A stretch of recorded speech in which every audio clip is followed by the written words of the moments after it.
Hi hello ಎಲ್ರಿಗೂ ನಮಸ್ಕಾರ. Welcome back my YouTube channel. ನಾನು ನಿಮ್ಮ ಗೌರೀಶ್ ಮಾತಾಡ್ತಾ ಇದ್ದೀನಿ. ಎಲ್ಲರೂ ಹೇಗಿದ್ದೀರಾ? ಎಲ್ಲರೂ ಚೆನ್ನಾಗಿದ್ದೀರಾ ಅಂತ ಅಂದ್ಕೋತೀನಿ. ಯಾಕಂದರೆ 2024 ಇದೇನು ಮುಗಿತಾ ಬಂತು, 2025ರ ಒಂದು ಹೊಸ್ತಿಲಲ್ಲಿ ನಾವಿದ್ದೀವಿ. ಇನ್ನೊಂದು ತಿಂಗಳು ಕಂಪ್ಲೀಟ್ ಆದರೆ 2024 ಕಂಪ್ಲೀಟ್ ಆಗುತ್ತೆ. ಸೊ ನಾವು ಹೊಸ ವರ್ಷ, ಪ್ರತಿ ವರ್ಷ ಹೊಸ ವರ್ಷ ಬಂದಾಗ ನಾವು ಏನಾದರೂ ಒಂದು ರೆಸೊಲ್ಯೂಷನ್ ಅನ್ನು ತಗೋತೀವಿ. ಸೊ ನಾನು ಈ ಒಂದು ವರ್ಷದಲ್ಲಿ ಈ ರೀತಿ ದಬಾಕ್ಬಿಡ್ತೀನಿ, ಈ ರೀತಿ ನಾನು ಏನೇನೋ ಮಾಡ್ಬಿಡ್ತೀನಿ, ನಾಳೆಯಿಂದ ಆ ಕೆಲಸ ಮಾಡ್ತೀನಿ, ಈ ಕೆಲಸ ಮಾಡ್ತೀನಿ ಅಂತ ಏನೇನೋ ಅನ್ಕೋತೀವಿ. ಬಟ್ ರಿಯಾಲಿಟಿನೇ ಬೇರೆ ಇರುತ್ತೆ.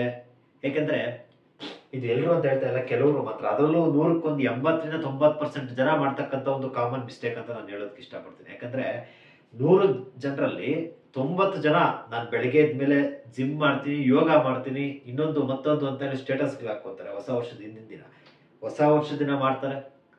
2024 ಆದ್ಮೇಲೆ ಒಂದು ಎಕ್ಸಾಂಪಲ್ ನಾನು ನಿಮಗೆ ಕೊಡ್ತಾ ಇರೋದು, ಜನವರಿ ಅಂತ ಏನು ಆರಂಭ ಬರುತ್ತೆ. ಸೊ ಜನವರಿಯಲ್ಲಿ ಒಂದು 4 ದಿನ ಕಂಟಿನ್ಯೂಸ್ ಆಗಿ ಮಾಡ್ತಾರೆ. 5ನೇ ದಿನ ಯಥಾಸ್ಥಿತಿಗೆ ಮತ್ತೆ ಬಂದ್ಬಿಡ್ತಾರೆ. ಸೊ ಇದು ಬೇಸಿಕ್ ಆಗ್ತಾ ಇರ್ತಕ್ಕಂಥದ್ದು. ಇದು ಬದಲಾಗಬೇಕು. ಯಾಕೆಂದ್ರೆ ಇವತ್ತು ಕ್ಯಾಲೆಂಡರ್ ಯುಗ ಏನ್ ಬದಲಾಗ್ತಾ ಇದೆ, ಇದು ಪ್ರತಿ ವರ್ಷನೂ ಸಹ ಬದಲಾಗ್ತಾನೆ ಇರುತ್ತೆ. ಸೊ ನಮ್ಮ ಐಡಿಯಾಲಜಿ ಅಥವಾ ನಮ್ಮ ಮೆಂಟಾಲಿಟಿ ಅನ್ನೋದಿದೆ, ಅದು ಬದಲಾಗಬೇಕಾಗುತ್ತೆ. ಯಾಕಂದ್ರೆ ನಾವೇನ್ ಥಿಂಕ್ ಮಾಡ್ತಾ ಇದೀವಿ, ನಮ್ಮ ಒಂದು ಲೈಫ್ ಸ್ಟೈಲ್ ನಾವು ಯಾವ ರೀತಿ ಒಂದು ರೀಚ್ ಆಗ್ತಾ ಇದೆ, ಅಥವಾ ನಮ್ಮ ಲೈಫ್ ಸ್ಟೈಲ್ ಯಾವ ರೀತಿ ಒಂದು ರೀಡ್ ಆಗ್ತಾ ಇದೆ ಅನ್ನೋದು ಬಹಳ ಇಂಪಾರ್ಟೆಂಟ್ ಆಗಿರ್ತಕ್ಕಂಥದ್ದು.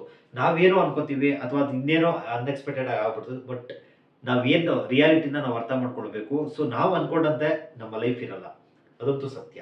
ನಾವೇನೋ ಅನ್ಕೋತೀವಿ ಏನೋ ಮಾಡಬೇಕು ಅಂತ, ಆದ್ರೆ ಆ ರೀತಿ ಇರೋದಿಲ್ಲ.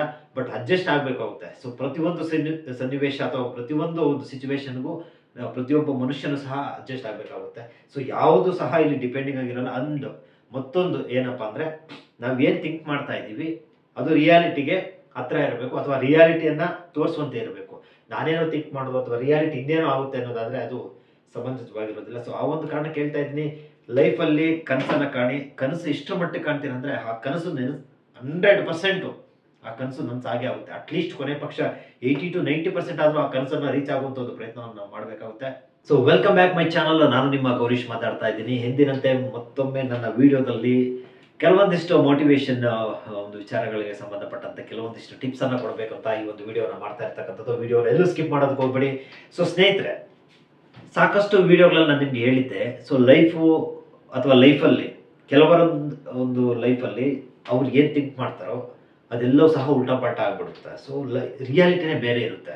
ನಾವೇನೋ ಥಿಂಕ್ ಮಾಡ್ತೀವಿ, ನಾವೇನೋ ಒಂದು ಹಾರ್ಡ್ ವರ್ಕ್ನ ಮಾಡ್ತೀವಿ, ಬಟ್ ನಮ್ಗದು ಫೈನಲಿ ಸಕ್ಸಸ್ ಅನ್ನೋದು ಸಿಗೋದಿಲ್ಲ. ಸೊ ಯಾಕೆ ಸಿಗೋದಿಲ್ಲ ಸಕ್ಸಸ್ ಅನ್ನೋದನ್ನ, ಫಸ್ಟ್ ನಾವು ಕನ್ಸಿಸ್ಟೆನ್ಸಿಯಾಗಿ ಕೆಲಸ ಮಾಡೋದನ್ನ ಫಸ್ಟ್ ಬಿಟ್ಬಿಡ್ತಾ ಇದೀವಿ. ಅದು ಮೇಜರ್ ನಾವು ಮಾಡ್ತಾ ಇರ್ತಕ್ಕಂಥ ಒಂದು ದೊಡ್ಡ ತಪ್ಪು. ಕನ್ಸಿಸ್ಟೆನ್ಸಿ ಇರಬೇಕು. ಎಸ್, ಈ ಕೆಲಸ ನಾನು ಮಾಡ್ತೀನಿ, ಇಷ್ಟು ದಿನದಲ್ಲಿ ನಾನು ಈ ಕೆಲಸ ಮಾಡ್ತೀನಿ, ಎಸ್ ನಾನು ಖಂಡಿತವಾಗ್ಲೂ ಆ ಕೆಲಸ ಮಾಡೇ ಮಾಡ್ತೀನಿ ಅನ್ನೋದು ಕನ್ಸಿಸ್ಟೆನ್ಸಿ ಇರಬೇಕು. ಸೊ ಪ್ರತಿನಿತ್ಯ ಅದರ ಕಡೆನೇ ಫೋಕಸ್ ಮಾಡ್ತಾ ಇರಬೇಕು. ಸೊ ರೆಸೊಲ್ಯೂಷನ್ ಸುಮ್ಮನೆ ತಗೊಳ್ಳೋದಲ್ಲ.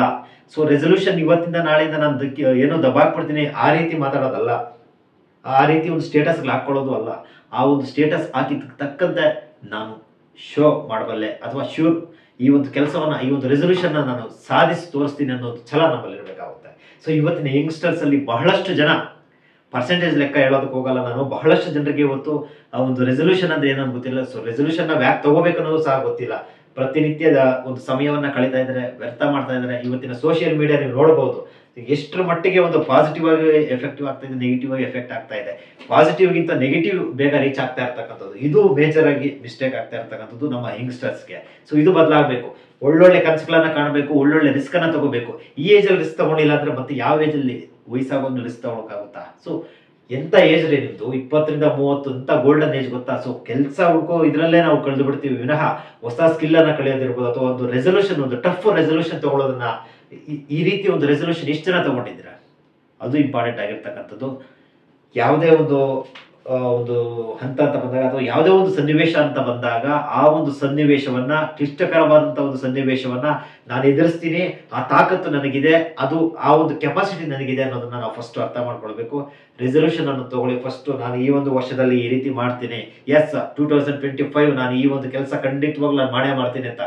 ಜಸ್ಟ್ ಎಕ್ಸಾಂಪಲ್ ನಾನು ನಿಮ್ಗೆ ಕೊಡ್ತಾ ಇದ್ದೀನಿ. ನಾನೇನ್ ರೆಸೊಲ್ಯೂಷನ್ ತಗೊಂಡೆ 2024ರ ಆರಂಭದಲ್ಲಿ, ಅಂದ್ರೆ 2023 ಡಿಸೆಂಬರ್ ಆ ತಿಂಗಳಲ್ಲಿ ಒಂದು ರೆಸೊಲ್ಯೂಷನ್ ಅನ್ನ ತಗೊಂಡೆ. ಅದ್ರಲ್ಲಿ ಎಷ್ಟು ಪರ್ಸೆಂಟ್ ಕಂಪ್ಲೀಟ್ ಆಯ್ತು, ಮತ್ತೆ ಏನೆಲ್ಲ ಒಂದು ಮಿಸ್ಟೇಕ್ ಆಗಿದೆ, ಅಥವಾ ಯಾವುದು ಡ್ರಾಪ್ ಔಟ್ ಆಗಿದೆ ಅದನ್ನ ನಾನು ತಿಳಿಸ್ಕೊಡ್ತೀನಿ ನೋಡಿ. ಎಸ್, ಮಾನಿಟೈಸೇಷನ್ ಆಗುತ್ತೆ ಯೂಟ್ಯೂಬ್ ಚಾನಲ್ ಅಥವಾ ಮಾನಿಟೈಸೇಷನ್ ಮಾಡ್ತೀನಿ ಯೂಟ್ಯೂಬ್ ಚಾನಲ್ ಅಂತ ಅಂದ್ಕೊಂಡಿದ್ದೆ. ಫೈನಲಿ ಅದೊಂದು ಸಕ್ಸಸ್ ಆಗಿದೆ. ಇನ್ನು ಉಳಿದಂತೆ 3 ಫೇಲ್ಯೂರ್ ಆಗಿರ್ತಕ್ಕಂಥದ್ದು. ಟೋಟಲಿ 4 ನಾನು ರೆಸಲ್ಯೂಷನ್ ತಗೊಂಡಿದ್ದು 2024ರಲ್ಲಿ ಅಚೀವ್ ಮಾಡ್ತೀನಿ ಅಂತ. ಇನ್ನೊಂದು ತಿಂಗಳು ಹತ್ರ ಬರ್ತಾ ಇದೆ. ಬಟ್ ಅದರಲ್ಲಿ 2 ಮ್ಯಾಕ್ಸಿಮಮ್ ಕಂಪ್ಲೀಟ್ ಆಗುವಂಥ ಚಾನ್ಸಸ್ ಇರುತ್ತೆ. ಒಂದು ಮಾನಿಟೈಸೇಷನ್ ಆಗಿದೆ, ಇನ್ನೊಂದು ಆಗುವಂಥ ಒಂದು ಚಾನ್ಸಸ್ ಇರುತ್ತೆ. ಇನ್ನೆರಡು ಒಂದು ರೆಸಲ್ಯೂಷನ್ ಕಂಪ್ಲೀಟ್ ಮಾಡೋದಕ್ಕಾಗಲಿಲ್ಲ. ಸೊ ಈ ರೀತಿ ಒಂದು ರೆಸಲ್ಯೂಷನ್ ನೀವೇನ್ ತಗೊಂಡಿದ್ದೀರಾ? ಎಸ್, ನಾನು 2024ರಲ್ಲಿ ಈ ರೀತಿ ಮಾಡ್ತೀನಿ ಅಂತ ಅಂದ್ಕೊಂಡು ಇದರಲ್ಲಿ ಸಕ್ಸಸ್ ಆಗಿರ್ತಕ್ಕಂಥವ್ರು ಎಷ್ಟು ಜನ ಇದ್ದೀರಾ?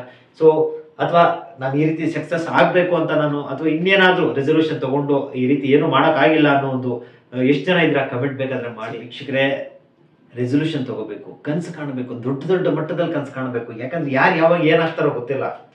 ಅರ್ಥ ಆಯ್ತಾ? ನಾವು ಏನ್ ಕನಸು ಕಾಣ್ತಾ ಇದೀವಿ ಆ ಒಂದು ಕನಸನ್ನು ಆದಷ್ಟು ಡೆಸ್ಟಿನೇಷನ್ ರೀಚ್ ಮಾಡೋದಕ್ಕೆ ಪ್ರಯತ್ನ ಪಡಬೇಕು. ನಾವು ಪ್ರಯತ್ನನೇ ಪಡದೆ ನಮ್ಗೆ ಎಫರ್ಟೇ ಇಲ್ಲದೆ ನಮ್ಗೆ ಸಕ್ಸಸ್ ಸಿಗ್ಬೇಕಂದ್ರೆ ಆಗಲ್ಲ. ಸೊ ಎಫರ್ಟ್ ಅನ್ನೋದಿರಬೇಕು. ಎಫರ್ಟ್ ಲೆಸ್ ಒಂದು ಲಕ್ ಅನ್ನೋದಿರುತ್ತೆ, ಅದು ಬೇರೆ. ಅದ್ರ ಮೇಲೆ ಡಿಪೆಂಡ್ ಆಗಬೇಡಿ. ಲಕ್ ಮೇಲೆ ಯಾವತ್ತೂ ಡಿಪೆಂಡ್ ಆಗೋದಕ್ಕೆ ಹೋಗ್ಬೇಡಿ. ನಿಮ್ಮ ಎಫರ್ಟ್ ಏನಿದೆ, ನಿಮ್ಮ ಹಾರ್ಡ್ ವರ್ಕ್ ಏನಿದೆ, ನಿಮ್ಮ ಡೆಡಿಕೇಶನ್ ಏನಿದೆ ಅದ್ರ ಕಡೆ ಮಾತ್ರ ಫೋಕಸ್ ಮಾಡ್ತಾ ಇರಿ.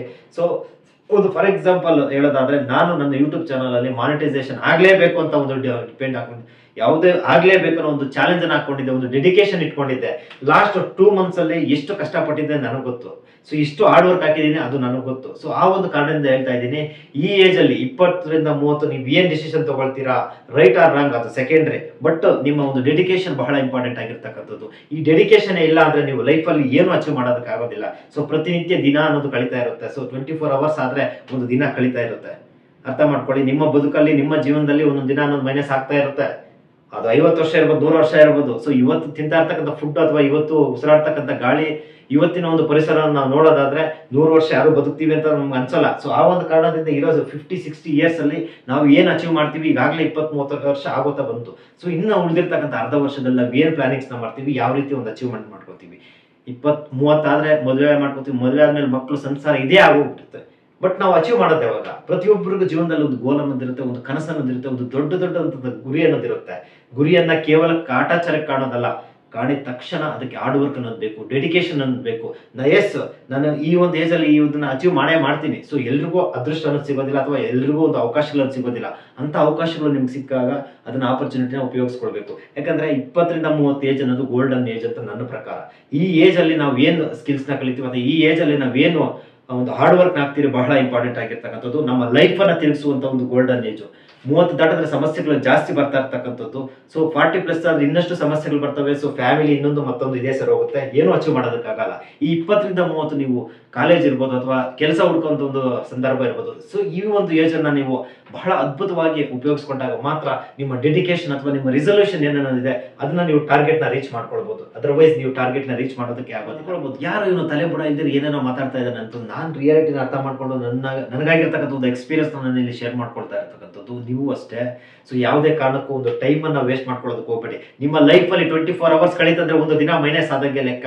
ಅದನ್ನ ಅರ್ಥ ಮಾಡ್ಕೊಳ್ಳಿ. ಫಸ್ಟ್ ಒಂದು ದಿನ ಇವತ್ತು 22 ಅಥವಾ 23 ಏನ್ ಕಂಪ್ಲೀಟ್ ಆಯ್ತು ಅದು ಮುಗೀತು, ಅಷ್ಟೇ ಮುಗೀತು. ನಾಳೆ 24 ಬರುತ್ತೆ. ಸೊ ಆ ಒಂದು ಕಾರಣದಿಂದ ಹೇಳ್ತಾ ಇದ್ದೀನಿ, ನೀವ್ ಏನ್ ಡೆಡಿಕೇಶನ್ ಇಟ್ಕೊಂಡಿದ್ರಾ, ಏನ್ ಗುರಿಯನ್ನ ಇಟ್ಕೊಂಡಿದ್ರಾ, ಆ ಗುರಿ ಕಡೆನೆ ಫೋಕಸ್ ಮಾಡಿ. ಅದಕ್ಕೆ ಒಂದಲ್ಲ ಒಂದಿನ ಪ್ರತಿಫಲ ಅನ್ನೋದು ಬರಲೇಬೇಕು. ನೀವು ಡೆಡಿಕೇಶನ್ ಇಟ್ಕೊಳ್ದೆ ಅಥವಾ ನೀವು ಹಾರ್ಡ್ ವರ್ಕ್ ಆಗದೆ ನೀವು ಆ ಒಂದು ಕೆಲಸಕ್ಕೆ, ಆ ಒಂದು ಡೆಡಿಕೇಶನ್ಗೆ ನೀವು ಎಫರ್ಟ್ ಆಗದೆ ಇದ್ರೆ ನಿಮ್ಗೆ ಸಕ್ಸಸ್ ಅನ್ನೋದು ಯಾಕೆ ಸಿಗುತ್ತೆ? ಯಂಗ್ಸ್ಟರ್ಸ್ ಅಲ್ಲಿ ಆಗ್ತಾ ಇರ್ತಕ್ಕಂಥ ಮೇಜರ್ ಮಿಸ್ಟೇಕ್ಸ್ ಇದೆ. ಇವತ್ತು ಡೆಡಿಕೇಶನ್ ಇಟ್ಕೊಂಡ ನಾಳೆ ಸಕ್ಸಸ್ ಅನ್ನು ಸಿಕ್ಬಿಡ್ಬೇಕು. ಸೊ ಡೆಡಿಕೇಶನ್ಗೆ ಒಂದು ಹಾರ್ಡ್ ವರ್ಕ್ ಅನ್ನೋದು ಬೇಕಾಗುತ್ತೆ. ಸೊ ಹಾರ್ಡ್ ವರ್ಕ್ ಎಷ್ಟರ ಮಟ್ಟಿಗೆ ಆಗ್ತೀರಾ ಅಂದ್ರೆ, ಫೈನಲಿ ಅದು ನಿಮ್ಗೆ ಸಿಗಲ್ಲ ಅಂತ ಗೊತ್ತಿದ್ರು ಸಹ ಕೊನೆಯ ಕ್ಷಣದಲ್ಲಿ ಅದು ನಿಮ್ಗೆ ಕೈವಶ ಆಗ್ಬೇಕು. ಕೊನೆಯ ಕ್ಷಣದಲ್ಲಿ ಆ ಸಕ್ಸಸ್ ನಿಮ್ಗೆ ಸಿಗಬೇಕು. ಅಷ್ಟರ ಮಟ್ಟಿಗೆ ನೀವು ಎಫರ್ಟ್ ಅನ್ನ ಹಾಕ್ಬೇಕಾಗುತ್ತೆ. ನೀವು ಎಫರ್ಟೇ ಹಾಕ್ದೆ ನನಗೆ ಕೆಲಸ ಸಿಗಬೇಕು ಅಥವಾ ನನ್ಗೆ ಇನ್ನೊಂದು ಮತ್ತೊಂದು ಏನೋ ಒಂದು ಸಾಕಷ್ಟು ರೀತಿಯಲ್ಲಿ ಒಂದು ವಿಭಿನ್ನವಾದಂತ ಒಂದು ಕನಸುಗಳನ್ನ ಇಟ್ಕೊಂಡಿರ್ತೀರ. ಕನಸು ಕಾಣೋದು ಇಂಪಾರ್ಟೆಂಟ್ ಅಲ್ಲ, ಕನಸನ್ನ ಎಷ್ಟರ ಮಟ್ಟಿಗೆ ನಾವು ಬೆನ್ನಟ್ಟಿ ಹೋಗ್ತೀವಿ ಅನ್ನೋದು ಇಂಪಾರ್ಟೆಂಟ್ ಆಗಿರ್ತಕ್ಕಂಥದ್ದು. ಎಸ್, ನಾನು ಈ ವರ್ಷದಲ್ಲಿ ಯೂಟ್ಯೂಬರ್ ಆಗ್ತೀನಿ. ಎಸ್, ನಾನು ಆಗ್ಲೇ ಆಗ್ತೀನಿ. ಅದು 1000 ಇರ್ಬೋದು, 10,000 ಸಬ್ಸ್ಕ್ರೈಬರ್ಸ್ ಇರ್ಬೋದು, 1,00,000 ಇರ್ಬೋದು, ಅದು ಮ್ಯಾಟರ್ ಆಗಲ್ಲ. ನೀನ್ ಕನ್ಸಿಸ್ಟೆನ್ಸಿ ಇದೆಯಾ, ಯೂಟ್ಯೂಬ್ ವಿಡಿಯೋಸ್ ಅಪ್ಲೋಡ್ ಮಾಡ್ತಾ ಇದೆಯಾ, ಓಕೆ. ಅದಕ್ಕೊಂದು ಡೆಡಿಕೇಶನ್ ಒಂದಿದೆ, ಅದು ಪ್ರತಿನಿತ್ಯ ಒಂದು ಎಫರ್ಟ್ ಆಗ್ತಾ ಇದ್ರೆ ಅದಕ್ಕೊಂದು ಸ್ಟೆಪ್ ಬೈ ಸ್ಟೆಪ್ ಪ್ರೋಗ್ರೆಸ್ ಸಿಗುತ್ತೆ. ನೀನ್ ಏನು ಮಾಡದೇ ಇದ್ರೆ, ನಾನು ಇವತ್ತು ಹೇಳಿರ್ತೀನಿ ನಾನು ಯೂಟ್ಯೂಬರ್ ಆಗ್ತೀನಿ ಅಂತ, ನಾಳೆನೂ ಸೇಮ್ ಸ್ಟೇಟಸ್ ಅದೇ ಹಾಕೋತೀನಿ. ಮುಂದೆ ಇದೇ ರೀತಿ ಸ್ಟೇಟಸ್ ಹಾಕೊಂಡು ಹೋಗ್ಲಿ, ಫೇಸ್ಬುಕ್ ಅಲ್ಲಿ, ಇನ್ಸ್ಟಾಗ್ರಾಮ್ ಬರೀ ಹಾಕೊಂಡೇ ಹೋಗ್ತಾ ಇದ್ರೆ ಏನ್ ಪ್ರಯೋಜನ? ನೀವು ಡೆಡಿಕೇಶನ್ ಯಾವಾಗ ಆಗ್ತೀರಾ, ಹಾರ್ಡ್ ವರ್ಕ್ ಯಾವಾಗ ಮಾಡ್ತೀರಾ? ಕನಸು ಕಾಣೋದು ಇಂಪಾರ್ಟೆಂಟ್ ಅಲ್ಲ, ಕನಸನ್ನ ನಾವು ಎಷ್ಟರ ಮಟ್ಟಿಗೆ ತಗೊಂಡೋಗ್ತೀವಿ ಅನ್ನೋದು ಇಂಪಾರ್ಟೆಂಟ್. ಸೊ ಪ್ರತಿಯೊಬ್ಬರು ಅಷ್ಟೇ ಜೀವನದಲ್ಲಿ ಕನಸನ್ನ ಕಾಣಿ. ಕನಸು ಎಷ್ಟೇ ಕಷ್ಟ ಆದ್ರೂ ಪರವಾಗಿಲ್ಲ, ಕನಸನ್ನ ಆದಷ್ಟು ಪ್ರಯತ್ನ ಪಡೋದಕ್ಕೆ ಪಡಿ. ಆ ಒಂದು ಕನಸು ನನಸಾಗುವಂತ ಒಂದು ಪ್ರಯತ್ನ ಪಡಿ. ನಿಮ್ಮ ತಂದೆ ತಾಯಿ ಬಹಳ ಖುಷಿ ಪಡ್ತಾರೆ. ಯಾಕಂದ್ರೆ ತಮ್ಮ ಮಕ್ಕಳು ಇವತ್ತು ಏನಾದ್ರೂ ಅಚೀವ್ ಮಾಡಿಬಿಟ್ರೆ ತಂದೆ ತಾಯಿಗೆ ಅದಕ್ಕಿಂತ ಬೇರೆ ಖುಷಿ ಮತ್ತೊಂದಿಲ್ಲ. ಸೊ ಸ್ನೇಹಿತರೆ, ಇರ್ತಕ್ಕಂಥ ಈ ಒಂದು ಸಮಯ ಏನ್ ಕಳೆದೋಗ್ಬಿಟ್ಟಿದೆ ಇದನ್ನ ಬಿಟ್ಬೇಡಿ. ಡಿಲೀಟ್ ಆಗ್ಬಿಟ್ಟಿದೆ ಅಂದ್ಕೊಳ್ವಿ, ತಲೆ ಕೆಡ್ಸ್ಕೊಳ್ಳೋದಕ್ಕೆ ಹೋಗ್ಬೇಡಿ. ಇಲ್ಲಿಂದ ಆಚೆಗೆ ಏನಿದೆ ಅದು ಬಹಳ ಇಂಪಾರ್ಟೆಂಟ್ ಆಗಿರ್ತಕ್ಕಂಥದ್ದು. Past is past, present is present, future is future. ಅರ್ಥ ಆಯ್ತಾ? ಸೊ ಆ ಒಂದು ಕಾರಣದಿಂದ ಹೇಳ್ತಾ ಇರ್ತಕ್ಕಂಥದ್ದು, ಹಿಂದೆ ಏನಾಗಿದೆ ಅದನ್ನ ತಲೆಗೆ ಹಾಕೋಬೇಡಿ, ಬಟ್ ಈಗ ಏನಾಗ್ತಾ ಇದೆ ಮತ್ತೆ ನೆಕ್ಸ್ಟ್ ಏನಾಗಬಹುದು ಇದು ನಿಮ್ಗೆ ಬೇಕಾಗಿರ್ತಕ್ಕಂಥದ್ದು. ಎಸ್, ನಾನು ಈ ಕನಸನ್ನ ಕಾಣ್ತಾ ಇದ್ದೀನಿ, ಈ ಕನಸಿಗೆ ಇಷ್ಟು ಅವರ್ ನಾನು ಡೆಡಿಕೇಶನ್ ಮಾಡ್ತೀನಿ ಫರ್ ಡೇ. ಎಸ್, ಅಷ್ಟು ಅವರ್ ನೀವು ಸ್ಪೆಂಡ್ ಮಾಡಲೇಬೇಕು. ಒಂದು ಎಕ್ಸಾಂಪಲ್ ಕೊಡ್ತೀನಿ ನೋಡಿ. ಬೇರೆ ಯಾರಾದ್ರೂ ಎಕ್ಸಾಂಪಲ್ ನಾನು ಕೊಡೋದಕ್ಕೆ ಹೋಗಲ್ಲ, ಅಥವಾ ಎಲ್ಲೋ ಕಾಪಿ ಪೇಸ್ಟ್ ಮಾಡ್ಕೊಂಡ್ ಬಂದು ಎಕ್ಸಾಂಪಲ್ ಕೊಡೋದಕ್ಕೆ ಹೋಗಲ್ಲ. ನನ್ನ ಒಂದು ರಿಯಾಲಿಟಿಯನ್ನು ನಾನು ಕೊಡ್ತಾ ಇದ್ದೀನಿ. ಯೂಟ್ಯೂಬ್ ಆರಂಭ ಮಾಡಿದಾಗ ನನಗೆ ಏನೆಲ್ಲ ಒಂದು ಸಮಸ್ಯೆಗಳು ಅನುಭವಿಸಿದೆ ಅಂತ ಸುಮಾರು ವಿಡಿಯೋಗಳನ್ನ ನಾನು ಹೇಳಿದ್ದೀನಿ. ಈಗಲೂ ಹೇಳ್ತಾ ಇದ್ದೀನಿ, ಒಂದೊಂದು ವಿಡಿಯೋಗೆ 8 ರಿಂದ 9 ಅವರ್ ಸ್ಪೆಂಡ್ ಮಾಡಿರ್ತಕ್ಕಂಥದ್ದು ಉದಾಹರಣೆ ಇದೆ. ಅದು ಕೇವಲ 50 ರಿಂದ 100 ಜನ ನೋಡಿರ್ತಕ್ಕಂಥ ಉದಾಹರಣೆಗಳು ಇದಾವೆ. ಹಾಗಂತ ಹೇಳಿ ನಾನು ವಿಡಿಯೋ ಮಾಡೋದನ್ನ ಬಿಡಲಿಲ್ಲ, ಅಥವಾ ಇನ್ನೊಂದು ಮತ್ತೊಂದು ನನ್ನ ಡೆಡಿಕೇಶನ್ ನಾನು ಬಿಡ್ಲಿಲ್ಲ, ನನ್ನ ಕನಸನ್ನ ನಾನು ಬಿಟ್ಕೊಳ್ಳಿಲ್ಲ. ಸೊ ವ್ಯೂಸ್ ಬರಲಿಲ್ಲ, ತಲೆ ಕೆಡ್ಸ್ಕೊಂಡಿಲ್ಲ. ಮುಂದೆ ನೆಕ್ಸ್ಟ್ ನಾನು ಏನ್ ಮಾಡಿದೆ, ಯಾಕೆ ವ್ಯೂಸ್ ಬರಲಿಲ್ಲ, ಏನ್ ಕಂಟೆಂಟ್ ತಗೊಂಡಿದ್ದೆ, ಯಾಕೆ ಆ ಕಂಟೆಂಟ್ ನ ತಗೊಂಡೆ, ಆ ಕಂಟೆಂಟ್ ನ ಜನರಿಗೆ ಯಾಕೆ ರೀಚ್ ಮಾಡೋದಕ್ಕಾಗಿಲ್ಲ, ಇವೆಲ್ಲವನ್ನ ನಾನು ಅರ್ಥ ಮಾಡ್ಕೊಳ್ಬೇಕು. ಈ ಎಲ್ಲಾ ಪ್ರಶ್ನೆಗಳನ್ನ ನನ್ನ ಮುಂದೆ ನಾನು ಇಟ್ಕೊಳ್ಬೇಕಾಗುತ್ತೆ. ಯಾಕಂದ್ರೆ ನಾವೇನ್ ತಪ್ಪು ಮಾಡ್ತೀವಿ ಅದನ್ನ ನಾವು ಫಸ್ಟ್ ಅರ್ಥ ಮಾಡ್ಕೊಳ್ಬೇಕು. ನಾವು ತಪ್ಪು ಮಾಡಿದಾಗ ಅದನ್ನ ನಾವು ರಿಯಲೈಸ್ ಮಾಡ್ಕೊಳ್ದೆ ಹೋದ್ರೆ ನೆಕ್ಸ್ಟ್ ಪ್ರೋಗ್ರೆಸ್ ಅನ್ನೋದು ನಮ್ಗೆ ಸಿಗೋದಿಲ್ಲ. ಪ್ರೀತಿಯ ವೀಕ್ಷಕರೇ, ನಮಸ್ಕಾರ. ಕೃಷಿಗೆ ಸಂಬಂಧಪಟ್ಟಂತ ಸಾಕಷ್ಟು ವಿಚಾರಗಳನ್ನ ತಿಳಿಸುವಂತಹ ನಮ್ಮ ಚಾನೆಲ್ ನಿಮ್ಗೆ ಇಷ್ಟ ಆಗಿದೆ ಅಂತ ಅನ್ಕೊಂತೀನಿ.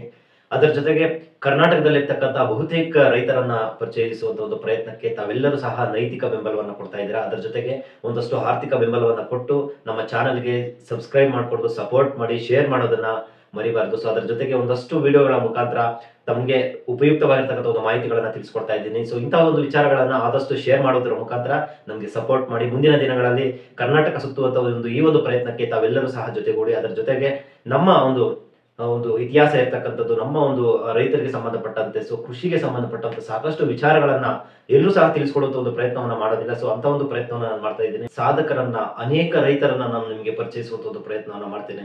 ಸೊ ರಾಜ್ಯದಲ್ಲಿ ಬಹುತೇಕ ಸಾಕಷ್ಟು ಜನ ಈ ರೀತಿಯ ಒಂದು ಕೃಷಿಯನ್ನ ಮಾಡ್ತಾ ಇರ್ತಕ್ಕಂಥವ್ರು ಇದ್ದಾರೆ. ಸೊ ಅಂತವರನ್ನ ತಮಗೆ ಪರಿಚಯಿಸುವಂತ ಈ ಒಂದು ಪ್ರಯತ್ನಕ್ಕೆ ತಾವೆಲ್ಲರೂ ಸಹ ನೈತಿಕ ಬೆಂಬಲದ ಜೊತೆಗೆ ಆರ್ಥಿಕ ಬೆಂಬಲವನ್ನ ಕೊಡ್ತೀರಾ ಅಂತ ಹೇಳ್ತಾ ಇವತ್ತಿನ ವಿಡಿಯೋನ ಎಂಡ್ ಮಾಡ್ತಾ ಇದ್ದೀನಿ. ಎಲ್ರಿಗೂ ನಮಸ್ಕಾರ.